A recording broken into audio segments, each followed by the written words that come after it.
Well, just a few more months before nearly 40 million Americans will have to start paying back those student loans that have been put on hold for years. This comes after the Supreme Court struck down President Biden's student debt forgiveness program. CBS 12's Lena Salzbank has tips on ways families can prepare for the new financial burden.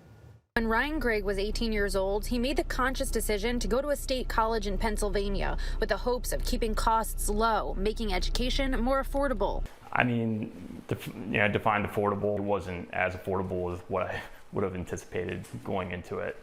Ryan graduated with a business degree, but he also left with around $60,000 in student loans, a burden he thought was lifted off his shoulders when the Biden administration announced the student loan forgiveness program last August. You're going to have, $10,000 worth of your loans forgiven, which would have been, a really big amount of money to, put towards something else. My wife and I are saving for a house. But now his plans are delayed after the Supreme Court struck down Biden's program, and student loan payments will resume in October. With these payments coming back on, there's some people that have even more loans than I do.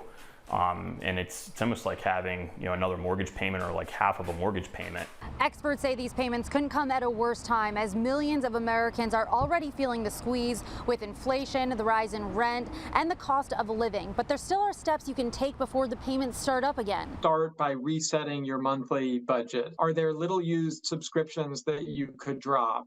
Could you take on a side hustle? Could you sell some stuff you don't need?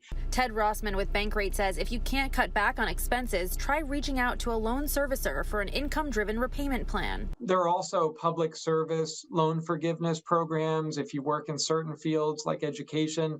The Biden administration also announced a 12-month onboard period where borrowers will not be reported if they are late or default on their payments during the on-ramp period. In Boca Raton, Lena Salzbank, CBS 12 News.